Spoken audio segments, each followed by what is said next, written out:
तुम्हारी कब्र पर मैं फातिहा पढ़ने नहीं आया। मुझे मालूम था तुम मर नहीं सकते।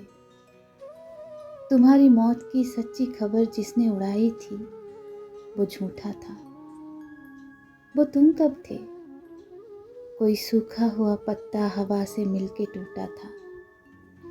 मेरी आंखें तुम्हारी मंजरों में कैद है अब तक। मैं जो भी देखता हूँ सोचता हूँ वो वही है जो तुम्हारी नेक नामी और बदनामी की दुनिया थी। कहीं कुछ भी नहीं बदला।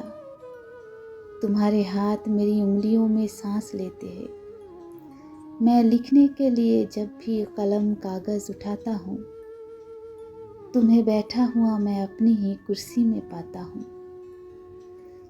बदन में मेरा जितना भी लहू है वो तुम्हारी लग्जिशों नाकामियों के साथ बहता है। मेरी आवाज़ में छुपकर तुम्हारा जहन रहता है। मेरी बीमारियों में तुम, मेरी लाचारियों में तुम। तुम्हारी कब्र पर जिसने तुम्हारा नाम लिखा है वो झूठा है। तुम्हारी कब्र में मैं दफन हूँ, तुम मुझ में जिंदा हो। कभी फुर्सत मिले तो फातिहा पढ़ने चले आना।